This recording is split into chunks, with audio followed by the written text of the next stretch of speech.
bulungi malamu ate gakukola bulungi nako kunywa kana Rock Boom energy drink kano kazamaanyi agatugenda kunywako olwaleero mu program eno njala kuzigira ebyo genda gulira abaana gulira family munywe ebyokunywa bya Reham bijja kukola bulungi nenkujukiza ba Friends of God Garments basangibwa ku Namaganda Plaza kiri ku Lumu Street ekizimbe olinnya ku mwaliro ogusoka n'oguvaako n'ogenda ku gwokubiri n'obuuza edduuka F17 awo ojja okusanga ba Friends of God bapangisa n'okutunda n'okusuubuza suits n'ofaanana bulungi n'onyirira n'olabika bulungi office suits casual ntegeeza za office casual bweyagala za weekend byonna babirina n'olwensonga eyo gendayo bingi bigenda maaso mu ggwanga lyaffe Uganda wamu n'ebweru bitugenda kubaganyako ebirowoozo ekiro kya leero n'abateesa benyina njagala kugayira mu lunaku lwaleero kooti ya police wadde ensala yayo misango gye badde givunaanibwa yali DPC wa Buyende district Muhammad Kirumira ange ena bagimujjeeko ena ne gimusinga naawe bebonereza omuli okulabulwa reprimand oza kuba kulabula kwa mirundi ng'esatu ate ekirala ekibonerezo ne bamuwa kyakusibwako amadaala 2 okuva ku ASP okutuuka ku AIP. Global is warning ate reprimand nedda sebo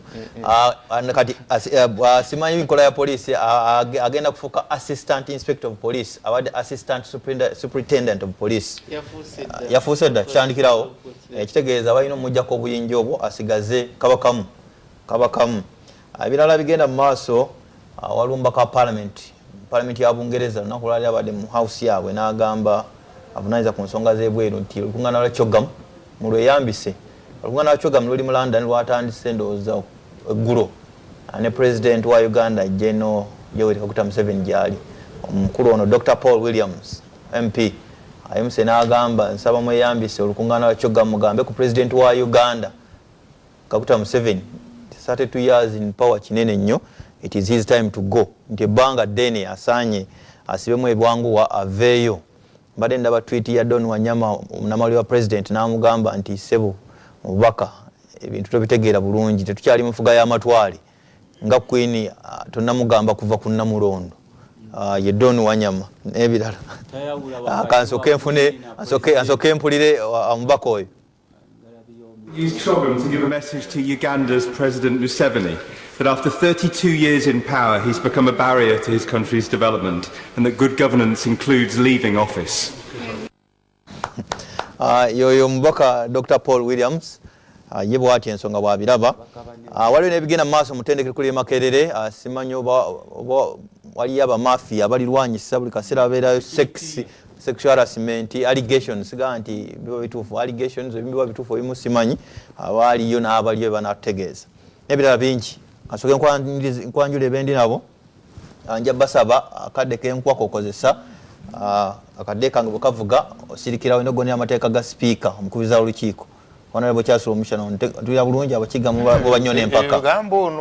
atera okulwanira omuziza gwange Paul Tamaguse kudde kansoose kwanjula omubaka wa parliament wa Nakaseke South Honorable Paul Tamaguse Makola wa kibiina kya Democratic Party seconds ana mbiri balamuseko neyanza nnyo se mukama wange mukulu Busulwa zikiriza mbuze ku bantu bewaffe ab'e Nakaseke Semuto Kapeeka Kaasa Ng'ombe n'ensaasira abantu b'e Semuto omwami yali deputy DC Sula Serunjo gibe yasengudde ekyalo ewa Bikookoma olunaku lw'enkyanzija era n'omukulu wa poliisi y'e Semuto ndowooza ebbaluwa abantu abo wagibawadde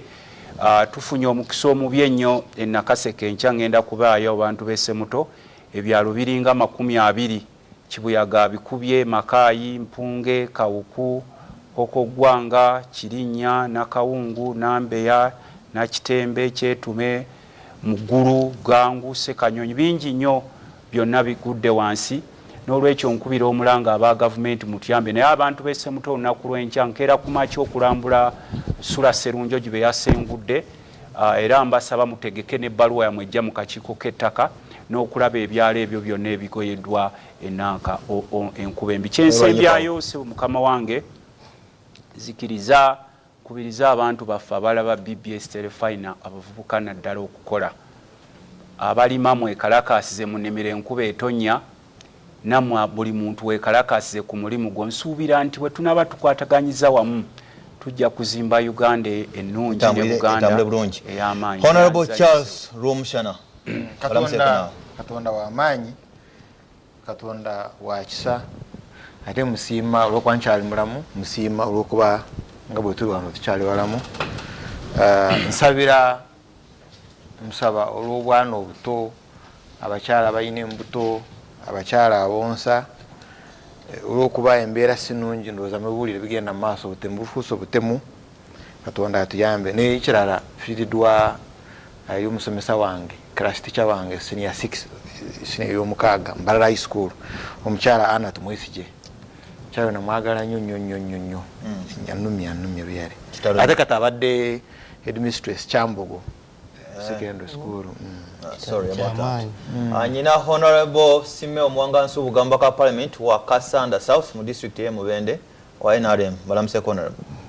Sabwe balenye bali ddala batulaba n'abatuuliza mwenna gye musinziira okulaba telefayina mbalamusiza amanya gange geego abakasanda South mwenna ab'Ekigalama Omyanzi na Lutuntu manyoga sekane mu Kiganda manyi kwe muli kati mulaba mbalamusiza mu ngeri y'enjawulo twebaza Omukama atuwadde enkuba nsaba enkuba eno tugiyambise okulima emmere etumala eyo gye tulya etumala mu maka gaffe n'abantu baffe ate n'eyo gye tunaatunda tufune ssente. Njagala okubategeeza nti pulogulaamu y'amasannyalaze egenda kutambula mu constituency yonna, ebyalo ebibadde bitannafuna mujja kulaba abantu nga bapima amasannyalaze, kuno basazeewo ne ku bizinga bagenda kutuuka. Kizinga ebagwe abamasannyalaze mujja bala bagenda tuleetera agasola, wali naffe tuli mu nnyanja naye tugenda kwota. Mbasaasira okusinga abantu b'Ekigalama Kyakatebe Kakungube mufunye obubenje kubanga hamps tebannazimaliriza naddala okuteekawo hamps ennene nga bwe nabasuubiza. Ekitongole kya gavumenti ekikola ku nsonga eno ndi nabo njogera nabo okulaba nti omulimu ogwo bagukola. So njagala okwebaza nga maliriza, njagala okwebaza akakiiko k'omulamuzi Kasayini Bamugemeire olw'omulimu gw'ettendo gwe gakoze naddala Kasanda South. Nti nga nnyambibwako akakiiko ako nsobodde okuzuula ebyapa by'ettaka ne bisazibwamu nga byafunibwa mu Mancholo naye nga bonna twakasaza mu siko ya mayiro 30. Era Kasanda South Constituency. So kamalize katono w'ekitiibwa. Omukyalo oyo mwebaza omulimu gwakoze era nze ng'omubaka wa Parliament eyayingira mu Parliament ku nsonga y'ekibanja. Nja kuyimirira ku fulo ya Parliament ntegeeze eggwanga lyonna nti bamwongereyo. Kitegeeza bamwongere ensimbi n'ebbanga bamwongereyo.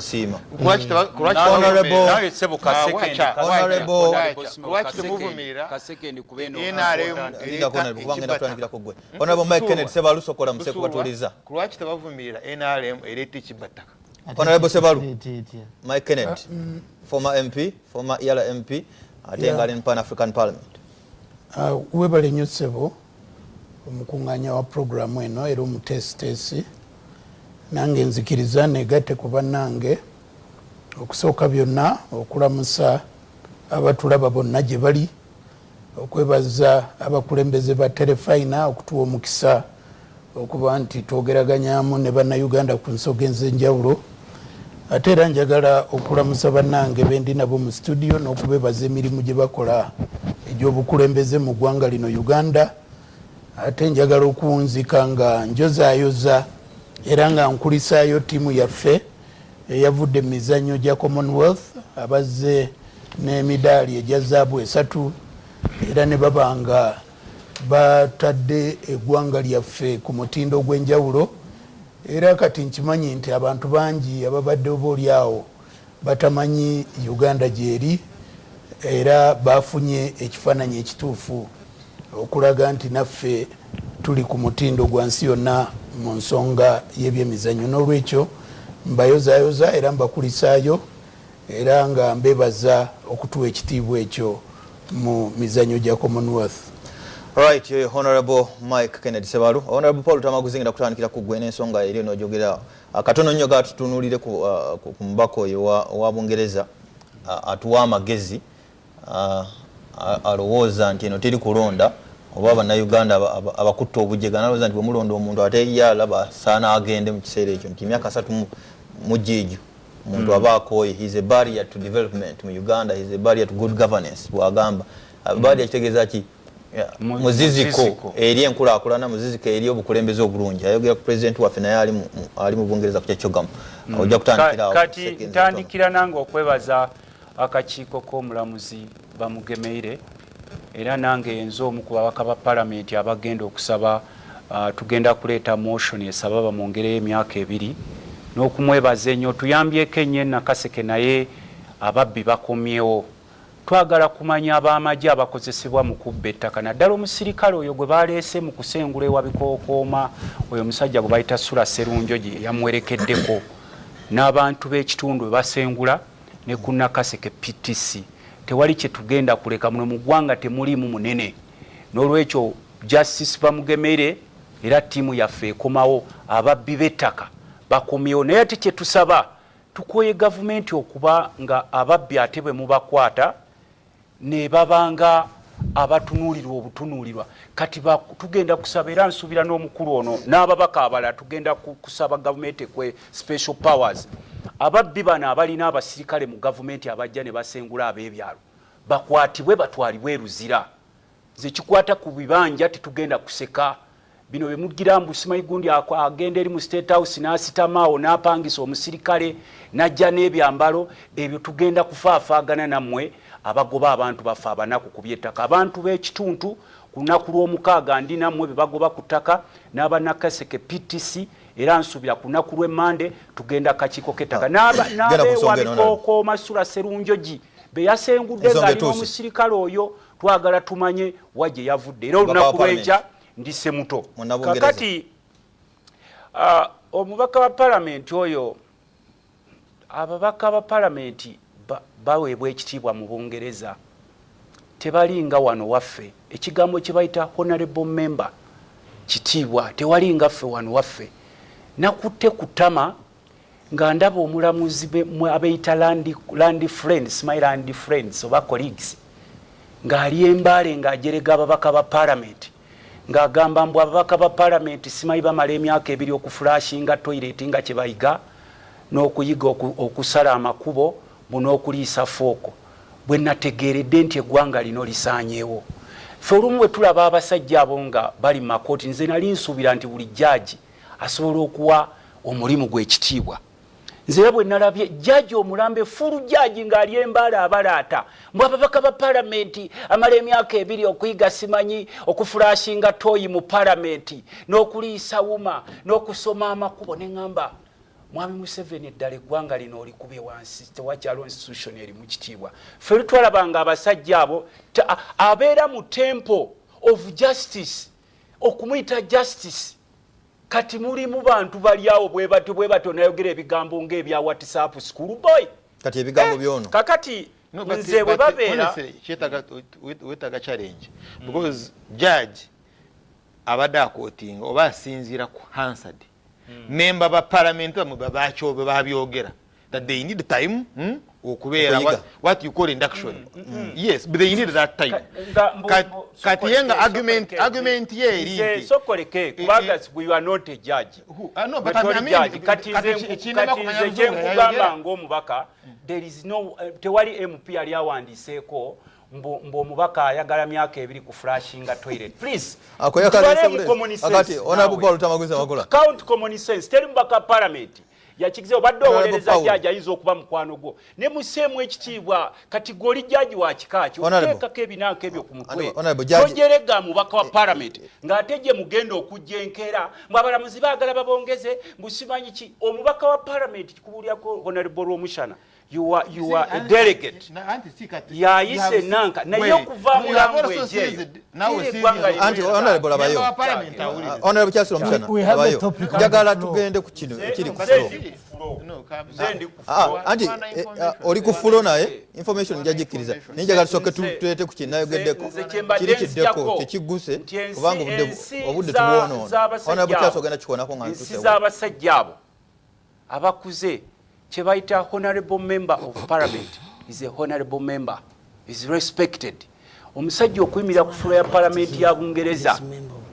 n'alaba nti President Museveni gwe muziziko gw'enkulaakulana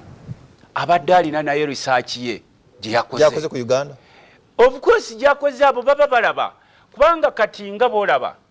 really 32 years in power eggwanga lyonna n'olitunda buli tutuula mu parliament kigambo kimu bibiri kwewola ne tutuula mu ggwanga bannansi bonna n'obafuula vulnerable bonna mu byalo byabwe bonna osanga munnansi ng'alinga takyali munnansi nga tokyamwawulawo namugwira. In fact abagwira bali mu powerful ne bannansi n'otuuka ezaali institution zonna ziri totally broken. Bw'otuuka mu z'abalamuzi poliisi ame iyo paramenti n'olaba n'omulamuzi omulamba n'ayimirira wali ng'ayogera ebigambo ng'ebyomwana wa siniya mbumbaka paramenti amala myaka ebiri okuyiga okuflashinga toilet really mbaka ono okuyimirira ku fulo nkulaga sebo bw'oba ompadde omukisa gwange nange mpuliriza nze speaker wa wano Kadaga nga muwuliriza mbaka pandi okuyimirira ku fulo n'agamba 32 years for President 7 is too long a time. Asanya avewo kati ye kyoga mubagiteekawo kusindikiza babaka of course waliwo ze Twitter matter of international importance mu parliament ya Commonwealth waliwo ze bayita matter of international importance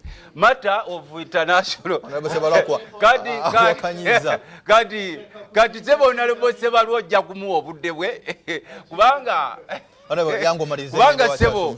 nze bwemba nteesa munyingirira ze bayita matter of international importance omusajja asobola okubeera ebungereza n'alaba ng'onaafuse stambling kakati yasinzidde ku bintu bino wammanga bw'otunuulira economy ya Uganda bwefaanana yonna agikubye wansi ekigo abagagga bonna balaba bali mu loans bannansi tebakyalina ssuubi ezaali institution zonna azise twabeeranga wano nga tusobola okwesustaininga mu byobulimi ne kati ebyobulimi byonna baabita kale tukyalinawo ku kingo ojjeeko okwewola continuously. So omwami oyo bw'aba atunudde eno mu ggwanga n'otunuulira leadership n'otunuulira abantu li baalondanga omukulembeze bamulondera ku busobozi bwe ne kati osanga baleeta omuyoolerero kubanga gusasula ssente across all levels. N'atunuulira eggwanga Uganda we lyali luli kwasebo by 1986 mbadde nkulagako Uganda yali yesinga mu nsi ya Africa okulima emmwanyi owulidde sebo mu nsi yonna nga tudira Brazil. By 1986 Uganda ye yali ey'okubiri ng'eddira Egypt mu kulima pamba mu Africa. By 1986 Uganda ye yali eddirira Sri Lanka mu kulima tea amajani. By 1986 Uganda yali ewolako ne ku busisisi obutulinaanye nga yesustaininga mu byekonomy. By 1986 Uganda was the food basket of Africa. Ngero oli averi ne kati buli kyotuukako tokyalina kyolaba buli kimu kyonna kigude. So omwami oyo mumuwulirize siganye kuba waliwo bakajajjatta naddala abakama mu regime befevalinga ku mirimu befevalinga mu trading nga temuwa musolo befevalinga mu kuwamba ebibanja by'abantu eyo tubalaba mujja n'emmundu befevalinga in all sectors. Naye nze nsuubira mukadde kano fenga bannayuganda twalibadde tetwekubagiza era kyetwagambye ne bannaffe abamu abagenza embaale mbiriretinga ne kwoli gw'okugenda embaale ndi waste your time nga tosobola na kumobilizinga babaka ba parliament across the country mutambula kwano Kampala n'ogenda embaale you waste time ng'okimanyi President Museveni kyayagala kiyita oba wa okujjako ku babaka ba parliament era nasekeredde bakwano bayi basibeewo omukulu Busulwa nga maliriza olunaku lwa leero nafudde enseko mu parliament ababaka ba parliament ab'NRM omukulu be yawaayo ku kamuwogo gikwatako be mwagamba nti temukwata ku ssemateeka w'eggwanga n'asooka abawekereza kamuwogo ng'era bw'otega enkofu anti kyenkwa rizoni yange ng'era bw'otega enkofu n'ogiteekerawo wali obunyeebwa bano balwa omusana abakiga be batera okutega enkofu n'ogiteekerawo wali obunyeebwa bwe mala okukwasibwa kamaso n'okuba enduulu. Kati President uli yabagamba mugende mukuutize ssemateeka ffe biri eby'abantu yadde Right Honorable Speaker Kadaga abagambye nti mugende abadde sente mwebuuze ku bantu ffe tutunuulira pate. Kati bwe batudde mu parliament olwaleero bagamba omusajja ono okusinziira ku kigenda maaso eri embaale ayinza tutegula andi gyembadde maliriza nakyo okusiba kati buli omu atambula ayogera yekka yeyogeza yekka kati kyebasaala sebo nga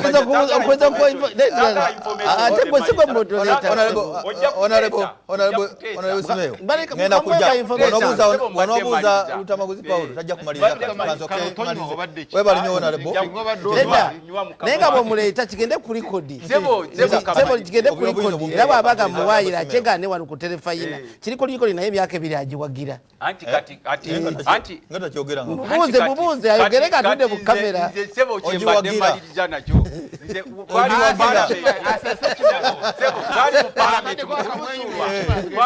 esaidi abawagira yesi n'abawagira no tuli kukubeera tuli kati taata kusaawe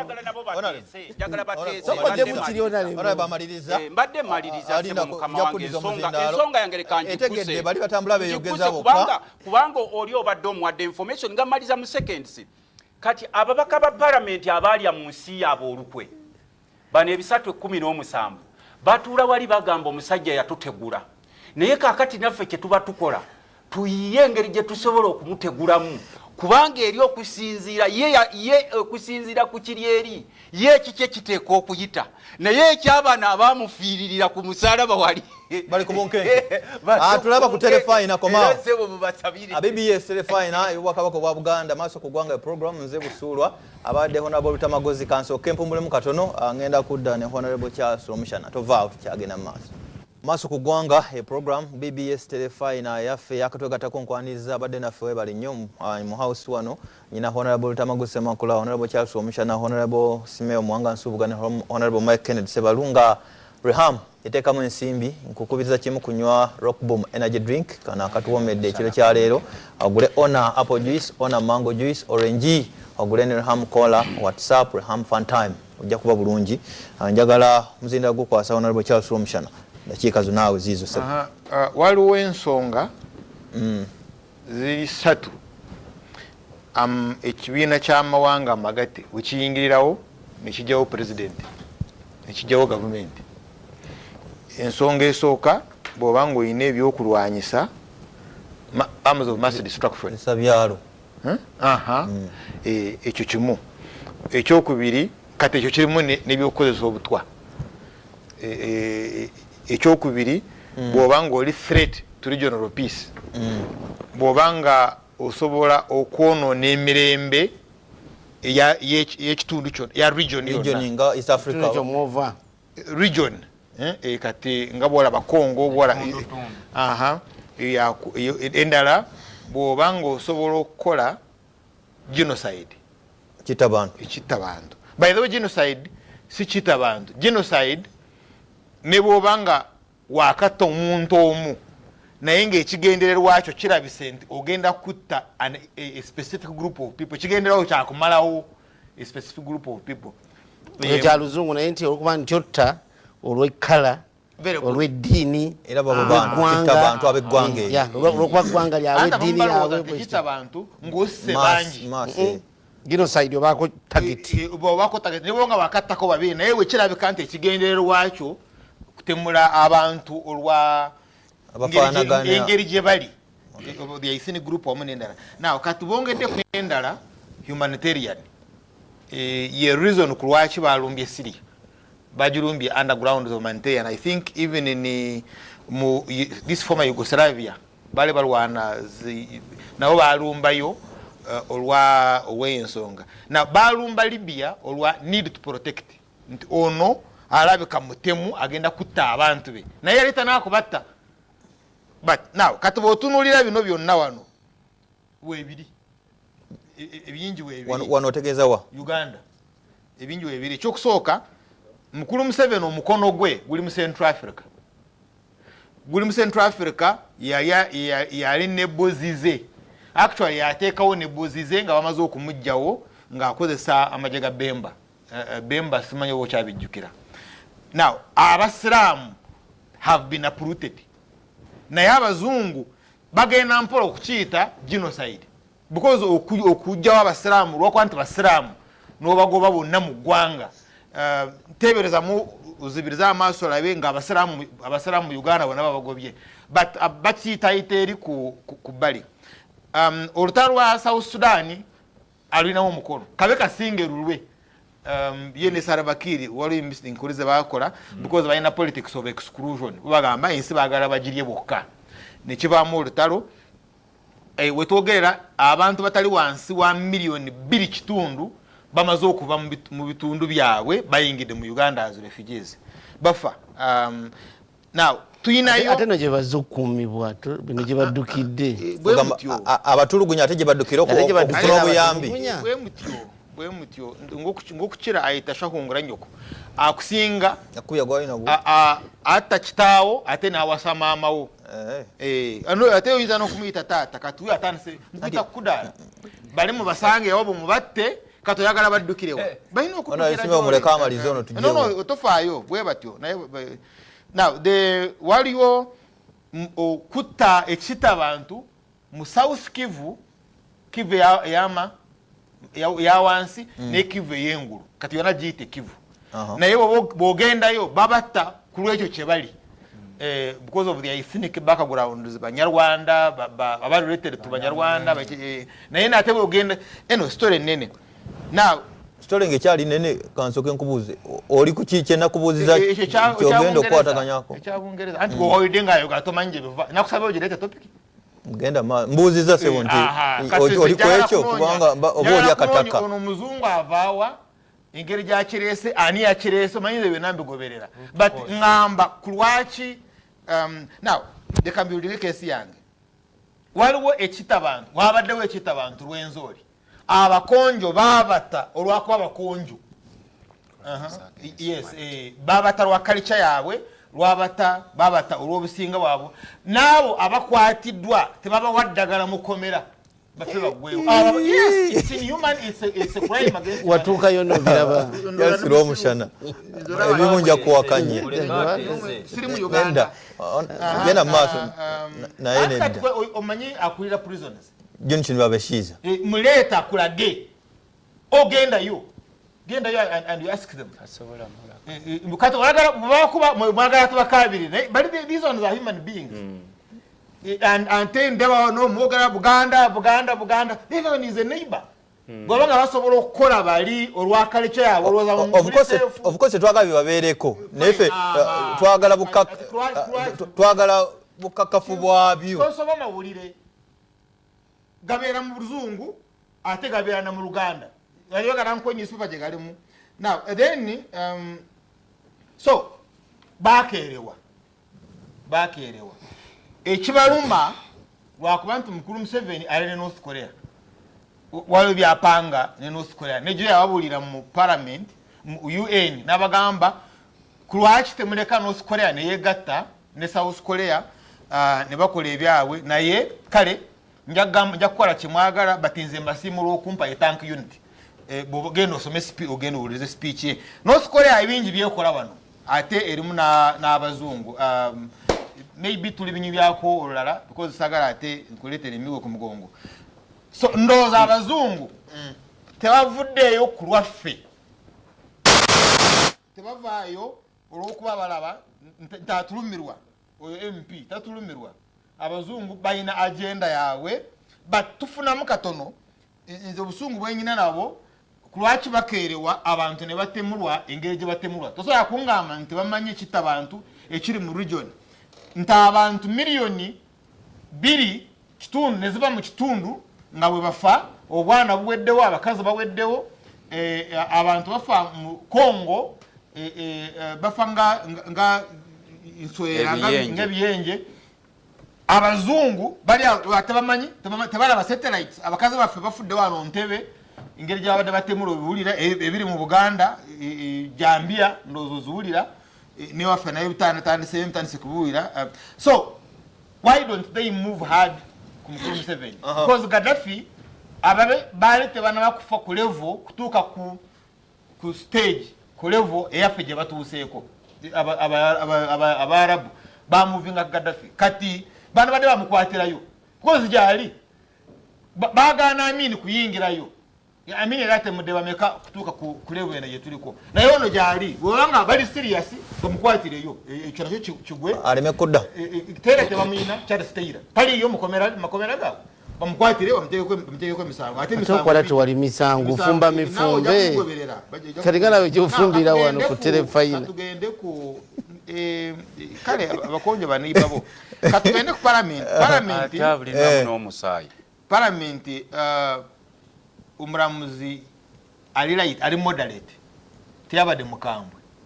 because mukuru tamaguzi ojja kunjulira nkimanyi temuflashinga toilets sebo tugenze ku topic unasema unasema simeo speaker no yangame njakutogerako nasalinja kwa information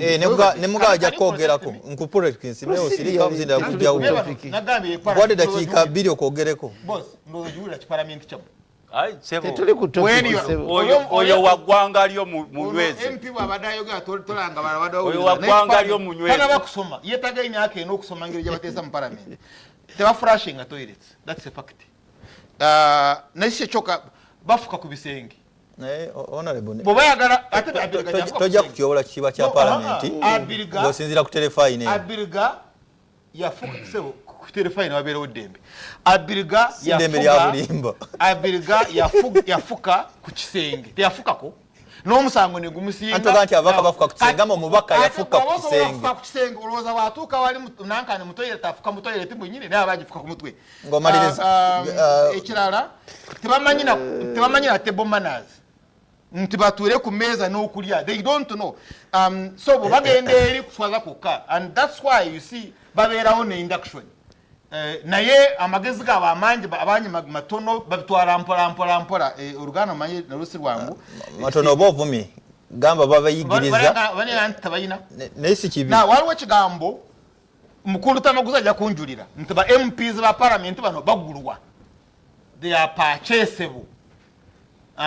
kusabo wakana kisinzira kwa wali baba wa sente ne babagula kati they are purchasable now omuntu ali purchasable abera malaya. So they are bamalaya, the prostitutes. Batunda conscious yawe and nene nyake ebiri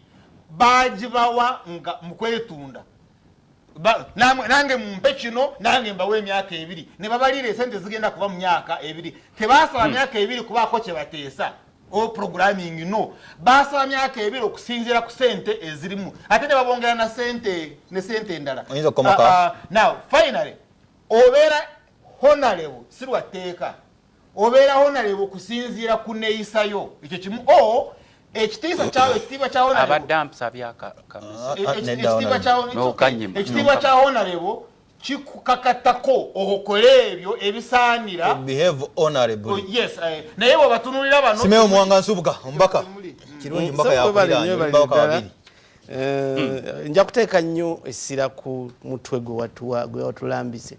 ebigambo by'omubakono Dr. Paul Williams nkizudde nti esaza lyakulembe baliita Stockton South Constituency ye mubaka nkibiina kino ekya Labour Party gyabadde okuva 2007 naye okuva tutuuse wano nga bamanyi nti tekinologiya yalaze wala mbadde ku ssimu nga munoonyerezaako yakola wano okumala emyaka 5 mu Uganda so kati bino byayogedde abitegeera bulungi musasule nga bwengenda okulaga musasule mugule yali eno bwindi impenetrable forest kugamba Kanungu district gye yakoleranga era n'azimbayo ne kliniki nga ajjanjaba obulwadde bwa siriimu obulwadde bwa malaria ebbanga lyonna alimazaawo kati bwenjogera bwindi ne Kanungu ne muliraanwa gwendinaanye n'ebigambo bimuvaamu kati awo otegeera program dozolaba bulungi omuntu gwe twogerako kakati ebigambo byayogedde yandibadde tabyogera kubanga lino eggwanga lyetumu yandibadde alitegeera nti ekisooka twafuna obwetwaze tetukyali wansi wa Bungereza baatuwa obwetwaze ne batambula ne bagenda ekyo ekibiina kitugatta bugasi ekyo kimu ekyokubiri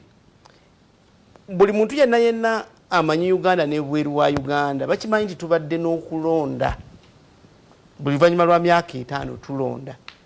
muzungu angamba free and fair, regular free and fair elections. Tubadde n'okulonda okwebbanga eriwerako ndoza okuva 9 mu 6 tulonda 9 mu 6 biri mugumu 2 mu 6 2 11 2 16 kale tugenda 223 kugamba awo na unataka 223 teka bwe likati kubanga terina kyusibwa kakati omukulu ono ndabyo wano myaka gye mingi kuba zali wanga 23 ogw'omunana 17 ku myaka 45 subira nti omujandi badde ategeera nagamba nti nakimanti President Museveni taludde mu buyinza kubanga yerwisizaamu naye buli luvannyuma lwa kiseera ekigere ssemateeka w'eggwanga Uganda wabaawo okulonda ne wabaawo n'abamu abawakanya okulonda okwo ne bagenda mu kooti ng'amateeka bwe galagira naye ne bawangulirwayo alabika byayogala tabitegeera bulungi naye sebo mpakadde kange kakati nedda sebo mpakadde kange kakati betuvaawo oli omuzungu mukulu mpakadde kange sebo kakati abamanyi ebyobufuzi bya Uganda era ne bibadde bitambula omusajja oyo gwolaba oyo dokita musawo mbaye musawo mutendekeza medical doctor oyo kakati ebbanga lyamala wano n'ekifo kye yakoleramu kikulaga nti ebintu bino bamuwaddeyo akantu abyogere kwaka nawe njagala weebuuze wadogala omushana ku paati kawo bigambo neka nawo paati seondi bala kwa kirabe sokolabe njagala okulage wakati wonange weebuuza nokale musajja ono amaanyi bino byayogerako kiki ekimupise okwogera bino palamenti erimu ababaka bayitirivu nnyo naye pulezidenti olwokuba yaliko mu Uganda ate n'akolera ekanungu emyaka 5 kati omuteeka ku mbabazi omulaba wakivugaavuga kati ebyo bibyo mwayina omutwe gwo nabaze n'obugotaali kati ebyo n'abyogera naye kyenjagala okunyonyola abatuwuliriza nti ebyo byogerwa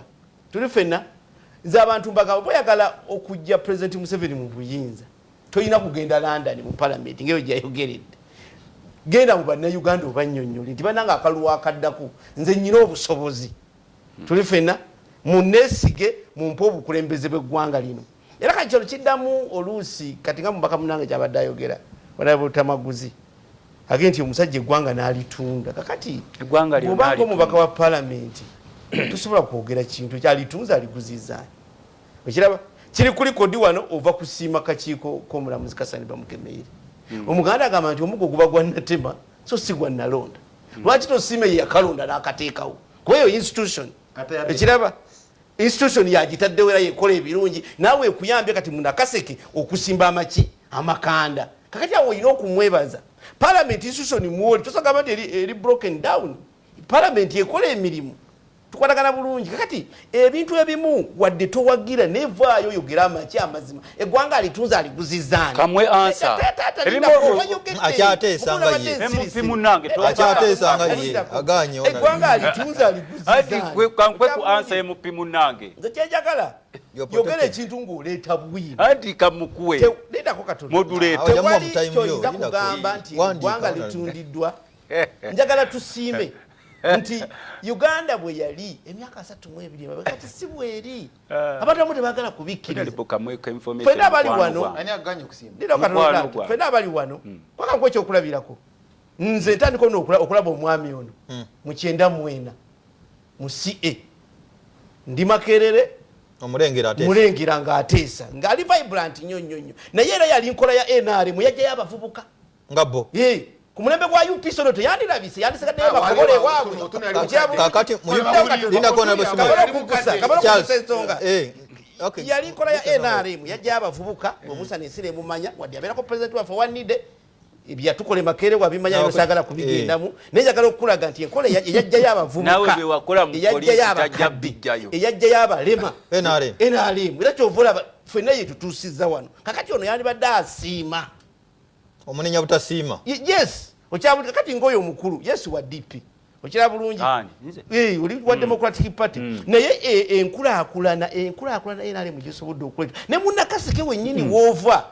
Nakaseke bwe yali mu 1996 si bwali kati wakitoki modweto omulungi akiriza kwa information honorable bera n'okugumikiriza wandika nti omukulu ono Dr. Paulo William bye yayogedde si bituufu okyabulungi waliwo amusindise yabadde spot on nti biteeke ku record kubanga kankubuuze lwaki akirese kati era naye ekibuzo kyennyina lwaki akirese kati kyonga mwerimu amawanga 5 lwaki yayogera ku ono record ziraga nti okuva mu 2007 akiikira Labour Party mu parliament ya Bungereza 2007 talina wano kyogamu sibwe kiyitaata zinali mu poliisi ffe twakuuma Queen wano yali wano e Kampala lwaki teyabyogera kuulu kubanga awo yayina obuyinza bw'amaanyi polisi ya Uganda ekuume Queen yate ffe twali wano ffe twali tukuuma mwe bwali ng'okubira honorable Simeo honorable Tamakuzi mugumikiriza nga nkubira omukulu ono agenze n'agamba nti obumenyi bw'amateeka mukulu honorable Charles Omushana ate gwe waliko RDC kwa RDC abeera chairman District Security Committee yabavunaanyizibwa ku byokwenda bya district epaddere n'ovaawo n'obeera intelligence officer in charge of political intelligence office of the president otegeera obumenyi bw'amateeka bwabanga omuntu bamukutte ng'ali bumenyi bw'amateeka omusango ne gugenda mu kkooti ogwo ogulekera kkooti kati byekasese byeyogerako ensonga ziri mu kkooti ngamanya njogera kutemula bantu andi yatemula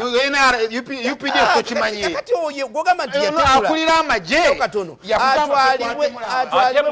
mu institution yemu kiraba kati nawo omanye ebiri munda mu institution kuvuvuba kwogera bitali biti kangendewa honorable Kasime wanganyo kamuwasebo katono nnyo information jo badde mpa information kala jimpe tati kati honorable Simeo nze nkwebaza kubanga ogenze n'obuuza nti nkulage ki omukulu eggwanga lyatunze gw'oli mwana muto atalaba nti omukulu eggwanga lyonna alitunze atunze eki byonna kati tukyalinawo ekyo kumuteeka ebbanga amakolero gonna akagwa anti mu ansa amakolero gonna yagatunda ge yasanga wano ebibira byonna bitunze ettaka lya gavumenti tetukyalinawo na banka y'abannansi mbadde nkyamwa information omusajja ono kyannumirako mubaka munnange kyannumirako mubaka munnange buli we tutuula mu parliament olumala communication from the chair ekiddirira kwewola bano bawagidde eggwanga lyonna tulimoge jinze eri China n'abazzukulu bagenda kusasulira bano nabagambe ngatandika bwe ngamba sirika olina okusirika wa information ya Charles odemu lumumalize mpumule nkomana member wa parliament Uganda parliament agambye ono member wa parliament Bungereza yazimbe eddwaliro mu Uganda yabadde akola abadde yakolerayo kati nze nkuwa yazimbe eddwaliro mu Uganda erijanja abalwadde ba sirimu n'ebirala mu Bwindi actually wogenda Bwindi wabi nnyo naye yagendayo kulwa na Uganda n'abazimbira eddwaliro na nsuubuka kyasookeddeko agaba bannange mu nsonyiwe mbadde wakubazimbira hamps nti kubazimbira tezembazimbira mbadde wako yunula yetuzimbira okusaba gavumenti ebazimbire hamps ne hamps tabala kuzimbira balekayo amakubo gafaanana bwe gatyo wa Uganda owa NRM n'okuzimba hamps mu lugulu zimulemye kati ovuotya wa Bungereza ate byayogera bituufu leka malirize nze mbadde njagala abakulu musiimeko wetuvudde ne wetulaga kanko kyokulabirako bwokubiriza no kusiima program tajja kugwa tebajja kusiima bwotunula kanko kyokulabirako ekisooka singa otula kolasi yali mukyana mukaaga n'ali wano kati tulina we tutuuse bwotunula amazzi okutuuka mu byalo kati anaatera kwebaza abavubuka bameze ebirevu gavumenti ono mukulu takimanyi nti kati twebaze gavumenti olw'abavubuka abameze ebirevu byanaatera takimanyi nti tugenda kufuna n'ekisaawe ekyennyonyi ekipya ekyokubiri mu Uganda ekitabangawo tachimanyi mumulebe wa NRM buli kyateekawo kwewola oli ateesa mukama wange mukulu busuulwa kyamanyiko omwami oyo yakolako ku economics omutonotono okya bulungi era bwe nali mu UN naye yajjanga n'akuba ekyeyo mu South Sudan kyemujjagirako naye kakati yajjanga okuba ekyeyo mu UN tekiŋŋaana kuba okulaga tewali muntu atewola mu nsi mukulu busuulwa naawe lutamaguzi gwe ng'omuntu naawe weewola kuterefayina kooli program Amaaso Ku Gwanga ne bw'oleta gavumenti yo simanyi lwenejja ne namwe mujja kwewola kamala okunywa Rock Bomu kano ngenda kukomawo ne Honorable Mike Kennedy Sebalu abadde Simeo Mwanga Nsubira n'ekyapa kya parliament yakiwaayo mu Bachina program Amaaso Ku Gwanga omwanjizi nze Steven Dunstan Busulwa mu kupano nyina Honorable Paul Tamaguzi nyina Honorable Charles Omushana Honorable Simon Mwanga Nsubuga ne Honorable Mike Kennedy Sebalunga abapowering abateka mu ensimbi gwe nolaba babayita ba Harris International Company enkozi ebyokunywa bya Reham omuline Rock Boom Energy Drink gwe tuli mu kunywako kakano agenda onywe ne orange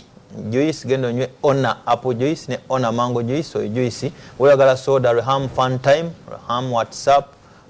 waliyo ne Reham Cola muwogo oyagala onywe waliyo ne Friends of God Garments bebateka nabo bawagira program eno genda yogule suiti opangise weyazike abasanga kuna Maganda Plaza omwaliro gw'okubiri edduka F17 oyagala suiti onabuta maguzi kulagidewo F17 now Friends of God Garments enjagala yesuiti aba Friends of God bakulagiride bulungi atuuliza ojja kugendayo Honorable Mike Kennedy Sebalusebo ndiwo ku nsonga webale nnyo ssebo olw'enteekateeka gy'otuwadde era n'emiramwa gy'oleese waliwo omulamwa ogutabadde ku nteekateekayo naye guzze ne gufuna omwaganya saagala kugwetabamu kubanga munafu era tegulina nnyo kyegugatta eri abatulaba kati omulamwa ogwa member wa parliament oyo Paul William njagala gutunuulira bwe nti tulina ababaka ab'ebika ebyenjawulo era nawano weebali mu Uganda abakwata abatunuulira embeera ne bamanya ngeri ki gye beefuula abawulirirwa okwefuula relevant mu mbeera eba eriwo olumu nga n'amakubo ge bayitamu ga kukyamuukiriza era wano kyalingawo nnyo omubaka omu nga buli kaseera buli nsonga ebeerawo pulezidenti ngenda mu impeachinga nekikola eggulire ne bakyogerako naye nga tekirina mulamwa tekirina buzito tekirina makulu ebyo bibeerawo mu byobufuzi era kati kyendaba akatego ke tuguddemu nga program titugudde mu katego ka Paul William kyeyabadde ayagala naye kwe kuwulirwa era naye mu kiti ekyo mutwalanga ababaka kuba ne Bungereza bakazanyirizi gye bali nga balina constituency naye nga bw'ogenda okumuddamu omulamwa tegulina buvunaanyizibwa kati ye kye yakoze kye kino olaba nti Commonwealth etudde era abakulembeze balina bye bakola mu lukiiko lwabwe olwa Commonwealth kati ye n'agenda mu parliament n'afuna omwaganya n'anoonyayo ensonga kwayinza okulukira ate mu ngeri y'okwepakeginga omanyi olumu oyinza n'okukitunuulira nti oba oliawo oyinza okulowooza nti yakikoze mu kulaga nti President Museveni alina obuzibu ate eyo nayo oyinza obutagendayo abantu balina abantu be bamanyi abalina brand etunda n'omanya nti kati bwenjogera ku ono nja kuwulirizibwa yagalagaana President Museveni kati mu Commonwealth y'omu ku bapresidenti abagundiivu abategerekeka abamanyiddwa abalina eddoboozi eriwulirwa kati omuntu omu amanya nti bwe neeripa ku oyo ne mwogerako ekintu kye mwogeddeko kijja kumpa omwaganya okutunda ku mikutu gy'amawulire egy'enjawulo babeere nga boogera ku nsonga eyo era mu kugyogerako kyongera ettutumu n'omuntu okumuteeka ku level gy'abataliiko era ekyo kati kyetuguddemu ffe naffe kubanga kyeyayogedde si kyekintu tukiguddemu naye Honorable Simeo amugugolinza mu bwangu n'agulaga nti omusajja yaliko wano mu ggwanga n'akolerawoko kitegeeza kyayogerako akimanyi toyinza muyita kazanyiikirizi weeri no okubeera wano n'ensonga gye yaleese ekifo mwe yagireetedde n'obudde mwe yagireetedde bikulaga kazanyirizi ekyokubeera wano tekimugaana naye takkirizibwa kujolonga pulezidenti omulonde ow'eggwanga eryetongodde n'olwekyo sovereign state n'olwekyo nze kyenjagala okulaga ye yapanze ekintu kye kimuwadde omwagaanya okwogerwako ku mikutu egy'enjawulo mu bifo eby'enjawulo. Naffe wano oba oliawo twandibadde tetumumanya, twandibadde tetumwogerako, era ffe bamu abagudde mu katego ye ke yeetaddemu ak'okweteeka ku mwanjo mu kuwulirwa. Atukwatiddeyo kuba kyeyogedde tekirimu, bw'okiyingiramu tekirimu nsa. Kipya kikyayogedde, kipya kikyayogedde, mulamwa kigwaleese mu nsonga eyo. Pulezidenti gwayogerako yalondebwa abantu, n'ekibiina kya Commonwealth kyaliwo nga kitunuulira ebyokulonda, nekikakasa ebyokulonda. N'olwekyo enjogera eno teriimu nsa kukyamuukiriza, era singa olaba eyo gye yabyogeredde, actually ojja kusanga nga ate kisinze kukyaka wano, kubanga eri kati abantu that is a by the way tekirina mulamwa. Si be bakwatibwako, be bakyamukirira, kubanga nze nange kennyini mbeera kubeera nga nze mukubaganya wa programu eno. Eyo ensonga zandigitadde kumwaganya, sigirabamu, era muli njogerako lwakuba wampise nga byoŋŋamba nino byogerako, naye ensonga eyo mu nsonga ze tulina ez'obuvunaanyizibwa sigiraba ku mwanjo. Naye ng'oli ye yapanze ekintu kye okwewa profile. Abantu bamanyi okweprofilinga, n'amanya nti bwe nkoona ku linnya lino nja kuvaayo nga nzitoye bwe nti, era kati ku social media platform ojja kulaba nga alina ba visitors bangi, ajja kwongera n'obungi bw'abamugoberera, ng'ekyo ekigendererwa kifunye. Naye kirina mulamwa ki, era kijja kukyusa ki, era njawulo ki, era buvunaanyizibwa ki, era bw'olaba ne we yakyogeredde kyabadde out of place. Bamuwuliriza International Development Secretary wa UK amuzzemu bw'ati, tugenda kufuna akaseera tugenda abakulembeze ba Africa omu ku omu, n'ensonga eyo tujja gituusaayo ewa General Museveni tulabe ng'ewulirizibwa. Ensonga gye yaleese yagambye nti okuva ku buyinza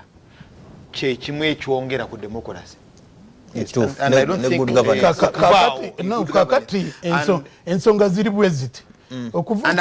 I'm not saying into Kanye ye, but it's an idea one can debate. No, kakati yes. Bobango li civilized tumuvuma. Because alese kiteese ko bakiriki. No, kakati waliwo ne kiteeso, nze nina omukisa okukiwa obuzito. Nze kubwange sikiraba mu buzito, kubanga we sikirabira mu buzito. Wakikwata ku munywanyiwo. No, si ku munywanyi wange. Waliwo enteekateeka eziriwo. Eggwanga Uganda nga lifugibwa ku mateeka, nga litambulira mu ssemateeka waalyo, nga bannansi baweebwa omukisa. Kati bw'aba ayagala anenye bannansi, kubanga bannansi kakati nzikatiza kintu ono omukulu mugule bamusasudde, alabika oba yasasuddwa ggulu. Kakati mu bakulembeze abaliyo eyo, wulira katono, mubaliyo kati mu Kyogamu omu bamuyita Pobia owa Cameroon, bakukebera wano y'omu ku baliyo, afuze okuva ku 1982 gye myaka 36. Bwabanga yabadde ayogera ku Commonwealth, kubanga gwe yabadde ayogera, minisita gwe yabadde akitegeeza wa international relations amawanga ag'ebweru, yabadde ayogera ne Pobia, kuba kitegeeza Pobia abadde mu buyinza okusinga Yoweri Kaguta Museveni. Okyabulungi, bwabanga ensonga yakulwa mu buyinza, lwaki tayogera ku 36 era ali mu Kyogamu. Ninda katono mukama wange eno jenga ba information tata lwaki ayogera ku 36 naye nga gyali mu Kyogamu, wulya tata n'alekawo n'alumba 32. Bayita wabagenda ndowooza omusajja ono bwenyongera okukebera wano waliwo aba 34 waliwo n'aba 35. Ndowooza omusajja ono olw'okuba asinga kutegeera eno yakola ekanungu emyaka gy'emeka yeyambisizza obumanyivu bamuwake bamuwadde n'ayabya ekintu era n'abeera Uganda babagula balowooza n'ababala nabo babagula. Onesebalika amalirize ngenda kutandikira eno. Kakati nze ensonga nyinza obutakkanya nti yaguliddwa, naye nze kyentunuulira musajja mugezi yatunuulidde ani atunda, ani akola eggulire.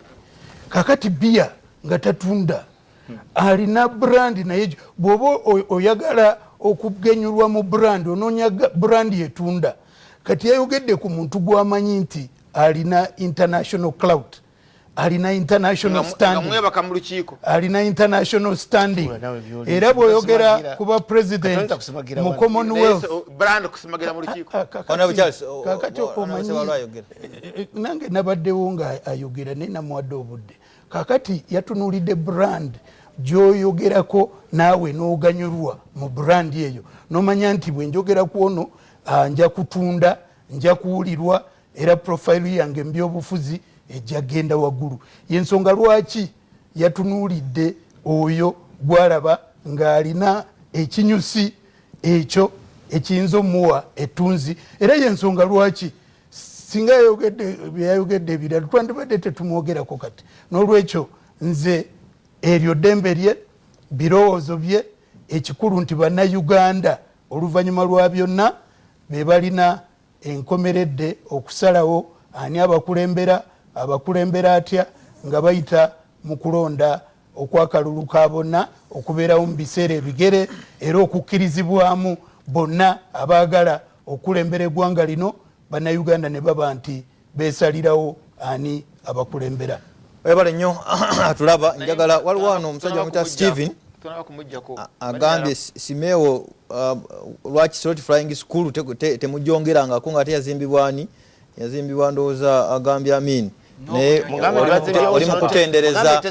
ayogera ku Slot nga Uganda Airline bagimeketa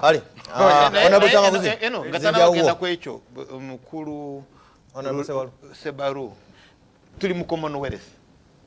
i.e. amawanga agafugwako olubu lwa Bungereza. Very good. Eyina standards azo mwezo bazikanyako ngaki democracy ne good governance of efuge eddungi efuge ennungi bazikanyako kyobalaba aba Commonwealth bajja ne batunulira engeri gy'okubisa akalulu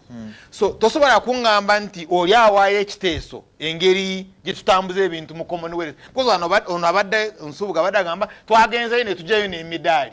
because eyina programs nyingi eyinayo sports ebyemizannyo eyinayo culture eyinayo n'ebyobufuzi so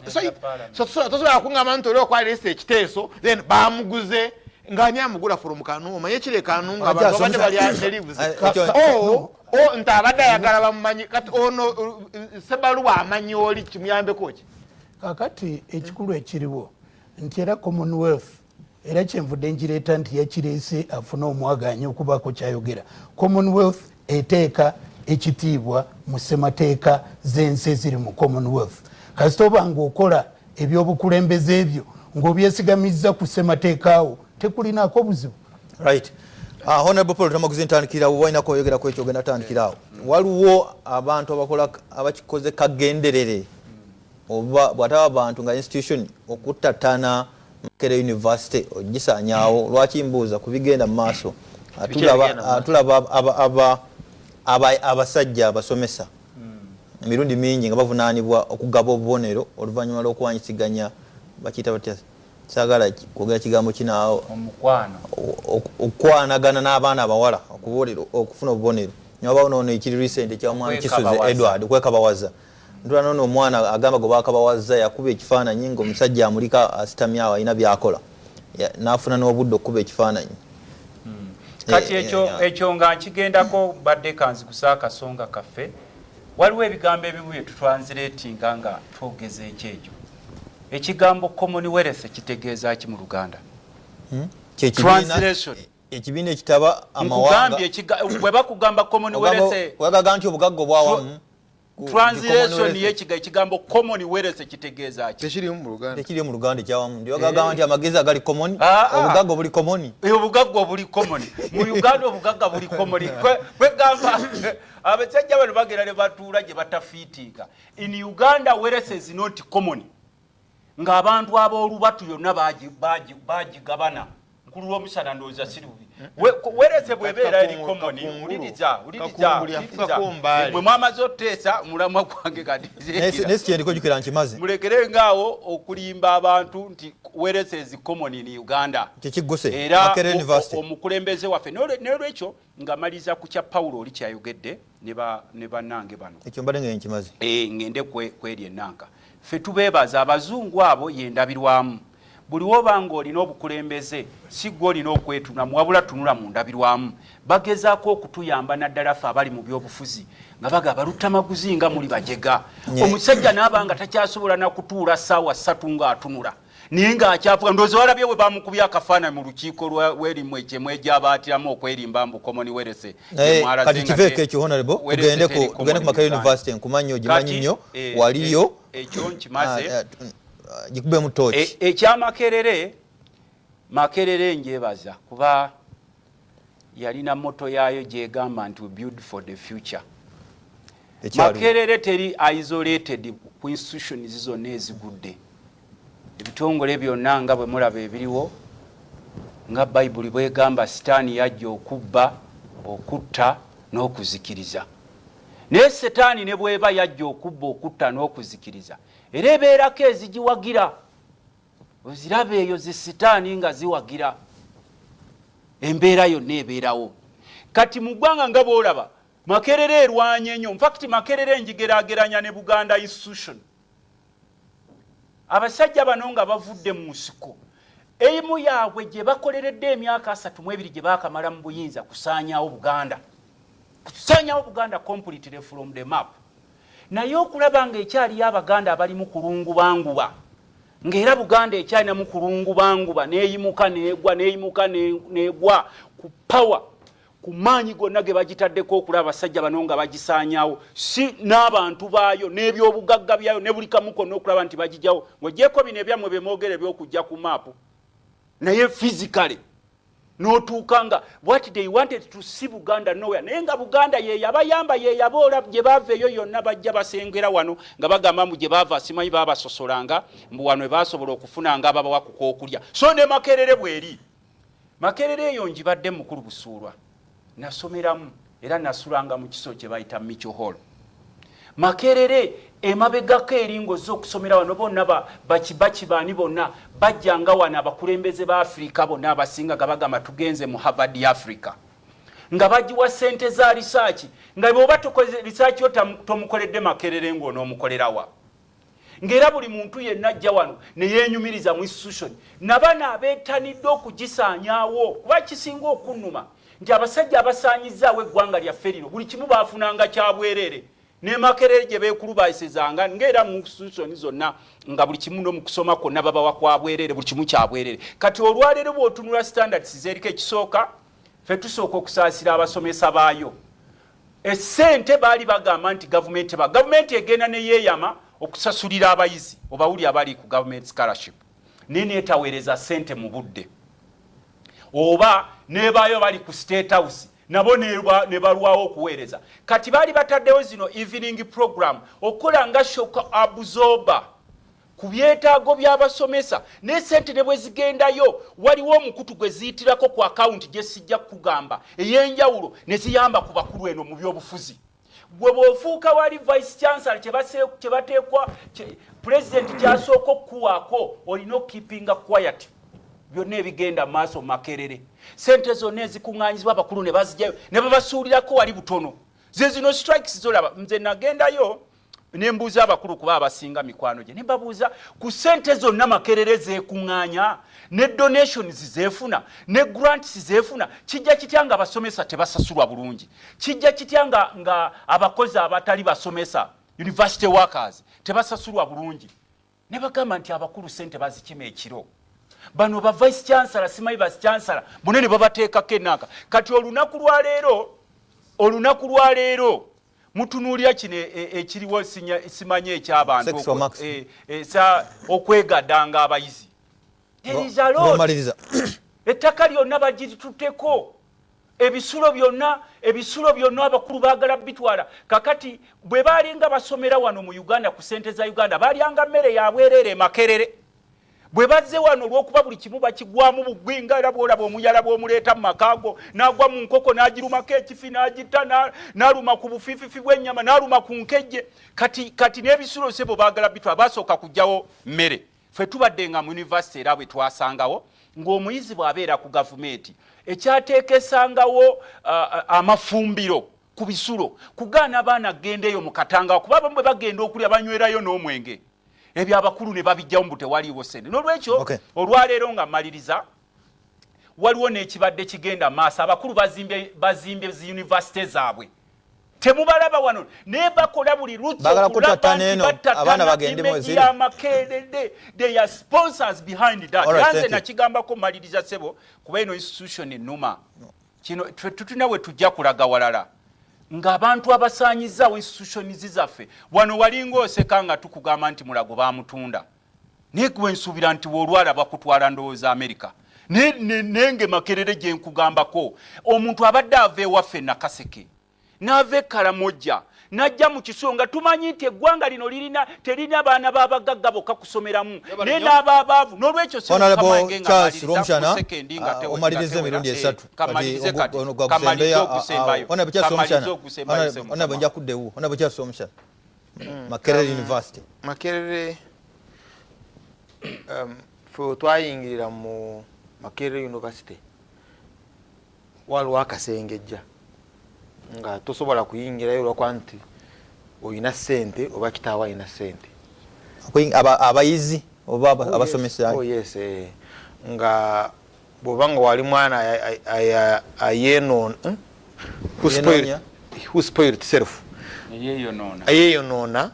mu A-level n'otasoma bitabo nga tosobola kuyingira Makerere University. Nali memba wa University Council akakiiko akakulira University olw'okuba nali president waayo. Ebiseera ebyo we nali obayise ekiteeso ekyokugamba nti abalina ssente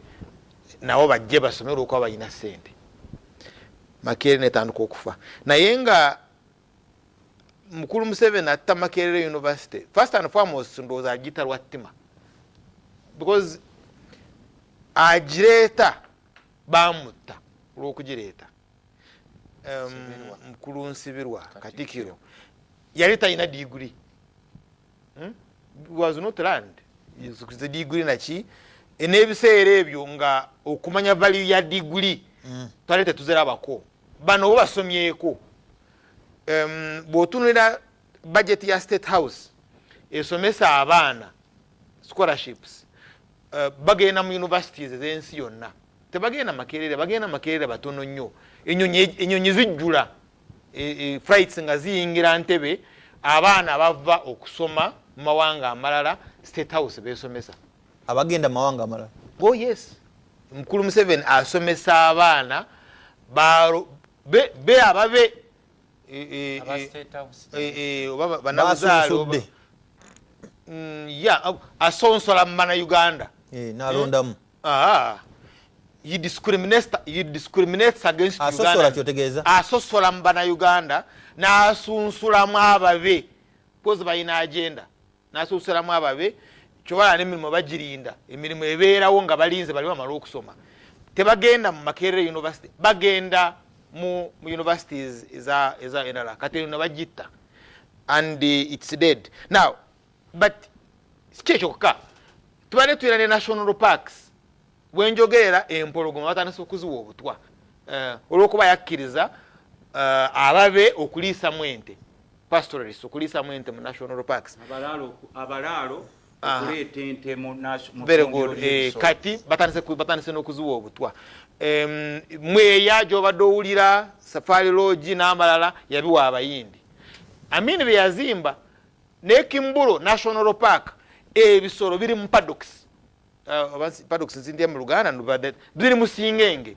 usanga cobs nga zirya n'ente ezo nazo akoze eki nazo azise kyekimu na agriculture bibinyo fishing so tewali kyata destroys naye Makerere University bagitta olw'okuba actually no phone pondo yagambye the other day bagala kujiwa abamaje bakola bulungi ebintu now bagitta because kyebagala ayo kine mu visitation committee nakyogerako nedda nga report era bakufuluma nti waliwo kye baagala mu Makerere University. Kye baagala mu Makerere University ly'ettaka lyayo. Because Makerere University yekyasingayo ettaka ndowooza ewaana ne Ministry of Defence mu Kololo. Ettaka ly'e Kololo baalitemako ne baliwa Ministry of Defence eriyo Katanga baalitemyako n'ebisulo bagenda kubye actually ebisulo bya Makerere ka second bali babyegabidde omulundi guli naye yaliwo Vice Chancellor n'agamba bwe muba mutwala ebisulo bino muleke male kulekulira ngende kati bakomawo. So now the ngasera agenda ku kya morality issue eriyo kati is about school fees ziri between million 2 bagala batusa around 5 million shillings. Now nze ngenda Makerere University naye kitange my father yali kimyozi msazi wa nvi yeah first yali fisherman yali avuba byennyanja amaanyi bwagakendera obukadde n'agenda mu kolo wa kimyozi awo wensinziira gwe mulimo gwensinziirako okumala nengenda muki Makerere University ezigulamu bu suitcase n'ebirala nasomesa wano Matanga Butende Primary School mu Buganda. Naye kati kyenkubuuza busuulwa driver wa bus because that's formal employment. Driver wa bus ono omuvubuka who is a pump attendant ku petrol station ogwo omulimo is in a formal economy asobola okusomesa omwana wo ku university kakati. Yes, I don't even think now busuulwa busente bwofuna mu journalism oba osobola okusomesa abasobola okusomesa mu university ba Simewo Nsubuga abantu Simewo Nsubuga kyobola abangi baddayo kati kusoma afuna million 3 bamugulira mu loka million 3 so bali abo basomera kati basobola okusomesa Makerere University na bwogamba nti omwana w'omwavu kyobola abaana bava ekitugumu abava ekanungu ono gyabadde akudaalira batuuka ku Makerere University n'omugamba agende yeerabirire agenda kusula Katanga oyo omwana alina emyaka 18 tayingirangako mu Kampala kino kigavumenti kyayinalemu kyo kimugamba agenda asulewa mu Katanga kati oyo ate agamba omwana agenda asule mu Katanga yavaayo n'agamba alwanirira morality. I mean, which morality are you talking about? Kuba gwe obi wange Makerere ekyo kizeewo abakulu bwe bazimbye hostelo zaabwe ezo zonna hostelo zolaba sente ze banyagulula erizo owulira nti obumbi n'obumbi ne bazimba hostelo neffe ekisinga okutuluma basajja mmwe mwasomera ku byabwerere eby'eggwanga era ne mu university bo balyangeera era nga basula na bwerere. So bw'oba oyogera ku morality, let's begin with government's policy because wagamba ba lecturers tebalina kukwana abayizi but at the same time olesewo policy etwala abayizi abato okusula mu Islamu. Gwe otegeeza ani olesewo nze wentukiramu wenyingira mu Makerere University bw'obanga togenda kusula mu university points zonto nezikuyingiza therefore togenda kusula mu hall nga government ekuwa sente ezinakusuza mu hostel nga nnungi naye nga ate tosobola kufuna hostel nga ne Makerere University tenaba kugiyisa ng'erina okusooka n'egirambula ne bamanya nti oli safe abaana bajja kubagalira saawa 4 you get teri musiraamu naye kato bagamba gwe weefeeko omwana ava ku university saawa 3 some lectures zigwayo saawa 4 right tamanyi Kampala senza alina tezimala because no hostel zoyogerako zinana nini nono nunu ezo million 2.5 semester so they are very expensive. Nera tunulira student population je lomwaliyo na kakano ogenda kukebera buli hostel ona nasula wona nasula. You know Makerere University is a university, is not a polytechnic. Mulimo gwayo is to generate knowledge. It's not about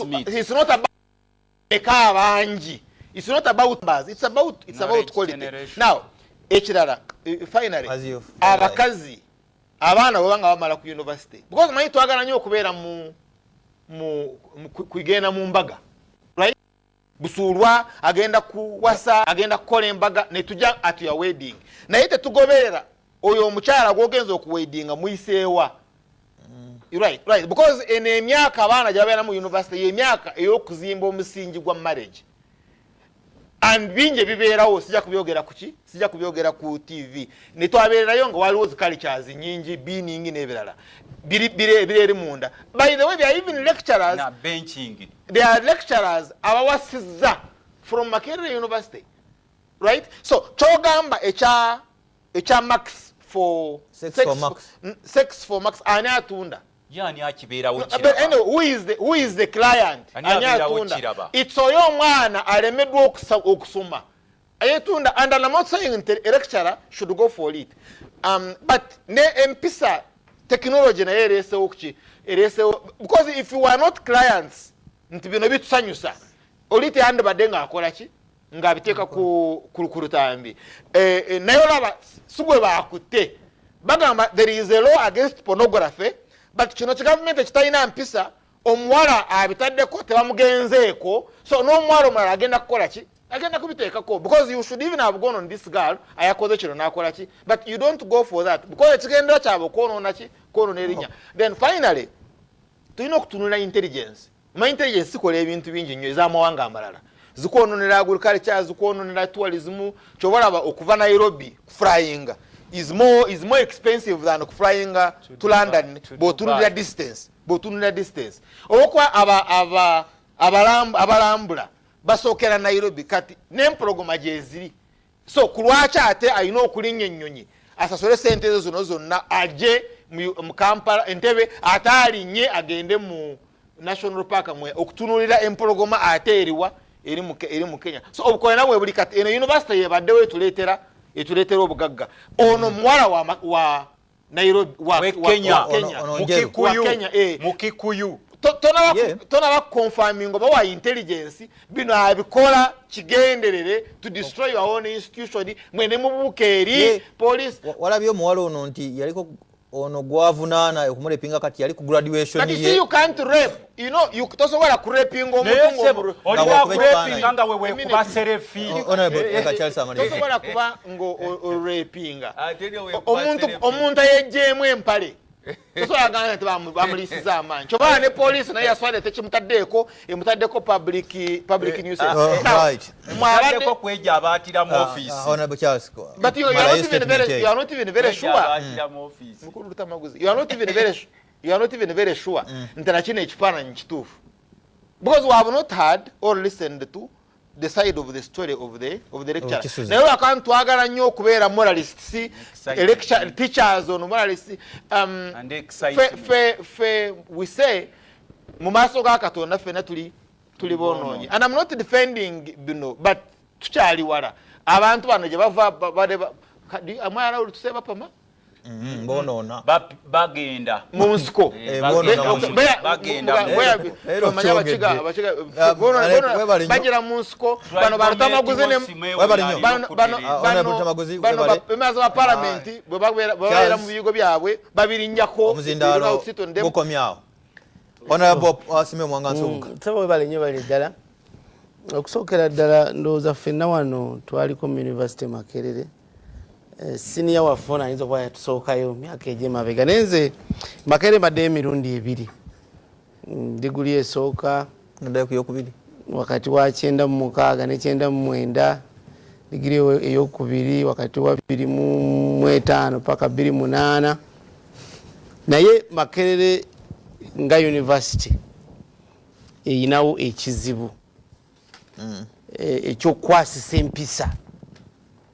eri abayizi n'abasomesa ekisookera ddala emisango egyefaananyizaako gino sigwe gusoose gibaddewo nga weesanga nti abasomesa basaba akaboozi oba baweebwa akaboozi ate abayizi ne babawa obuki obubonero kino kiba kikulu nnyo nnyo nnyo ne bansobi nkulu nnyo nnyo nnyo omuzungu kyayita professionalism nti omulimu gwokola ng'omusomesa omutendeke waliwo engeri gy'osuubirwa gy'olina okweyisaamu eri abaana b'okola ki b'osomesa kakati ne kibeera nti yo nga university bino byonna bwe bibaddewo kikyekoze kisinga ddala okubeera ekiki ekikulu okulaba nti bino tebikola ki tebiddawo kubanga kino kyetulabye waliwo nebibaddewo emabega neki kyokoze okulaba nti ekintu ekyo tekiddawo kankuba kyokulabirako mu bitongole kati ng'ekya poliisi kyenalimu oba ekitongole ekyamakomera guba musango munene nnyo singa bakizuula nti gwe omusirikale wa poliisi wanyumiza akaboozi n'omusibe ekyo kiba kinene nnyo era gwe musango gwekuta professional ne bweba consent gwe musango omunene nnyo ogukwata ku mulimu professional misconduct tukwata galyabuza nti omusanga wagwobeera okuuma obeera seros guard wekiraba ojjukira walwera omusirikale yakikola ebuwama wali oba ojjukira mabega kaawo era bamuterawo mu kooti nemuwozesa ne bamugoba dismissal with disgrace kale ekyo bwenkiteeka wali ku bba nebera nti alirako amala okugusa ensonga yange nti ebintu bino bibaddewo emakerere makerere tevuddeeyo mu bwangu ddala okulaba nti abantu bakangavulwa enkangavula ziba za mirundi ebiri okiraba nti gavumenti esobola okukola ogwayo kati ngono poliisi yamukutte ekyo kibeerawo kwawo ge mateeka g'eggwanga nemmwe ng'ekitongole tukwatagana abantu bano abakoze ensobi mubakoze eki ekimu kyokwe kumugoba bwaba omusomesa ebbaluwa nemugikola ki nemugisazaamu tukwatagana kakati tudde ku kino ekyono omwana kati ngulanga omukugu oje tuyita scene of crime ekifo omusango okoze eki guddiziddwa kati bwotunula ekifaananyi kino n'okitaputa mu ngeri y'obukugu tewali musango kwani kukisuze ku bonna kubanga tolaba kati tosaga nti yamukaka oba okiraba kuba olaba woofiisi yonna eriki eri seeti ate kati awo tetunatuuka onkulaga okiraba woofiisi eriki eri seeti ono engeri gyakubamu ekifaananyi akulaga nti tayinaawo buzibu ki bonna buzibu bonna nakigenda muki mu maaso ate kati waki tuyita history kati ate history avudde yalaga nti abantu bano babadde bamanyiganye ng'era bayina enki enkolagana lwaki nkugamba bwe ntyo nti waliwo ekifaananyi ekikulaga nti ono gwe bagamba mbu kubanga n'ekifaananyi ekyo bwe tugenda mu mateeka kati mu kkooti kijja kuba kizibu kakasa nti ono yeye waliwo obukugu bw'amaanyi nnyo kiyinza okubeera ekizibu naye bakulaze nti ne ku graduation ye yaliyo ng'omugenyi omukulu oba yali mukulu yali mugenyi oba bakuba bonna ekiki ekifaananyi kati n'okigatta nti ku graduation yaliyo ate wano abadde azze kunona bbaluwa gye bayita transcript gye yafuna ku luli nga graduatinze ono kwe yamuyitira n'abeera ku ki kwe yamuyitira n'abeera ku mukolo kakitegeeza nti bino byonna fwe tubitegeeredde kirabika wabaddewo enkolagana n'enkolagana kati ekoze eki yafunyemu obuzibu nekyo ne kiddayo ku kiri kyenkugambye nti mwe ng'ettendekero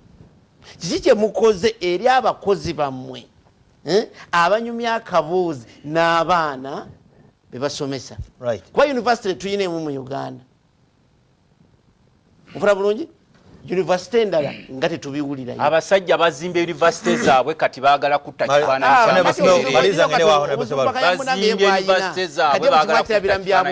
ekyokubiri ennyambala ey'abayizi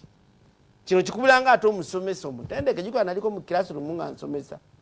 kati omwana engeri gy'ayambalamu najja n'atuula mu maaso ga lekikyala era kireeta ebiki ebizibu waliwo university ezimu zemmanyi nga kye bayita dressing code kyabulungi ng'omwana tebamukkiriza kwambala kiteeteeyi nga tekisukka mavivi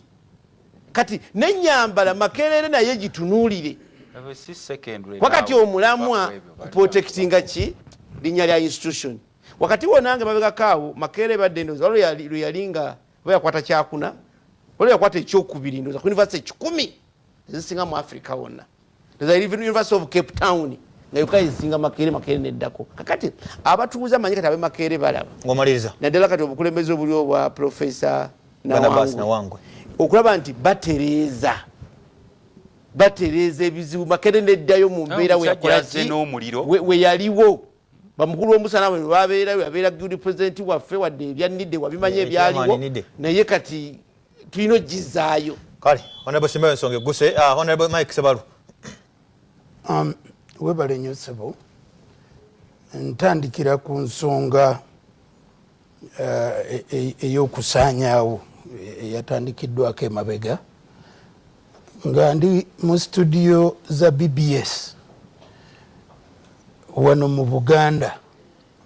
nga nkimanyi bulungi nti emyaka kumpi 20 gyaliwo nga wano tewali kigenda maaso nga mulimu bajaasi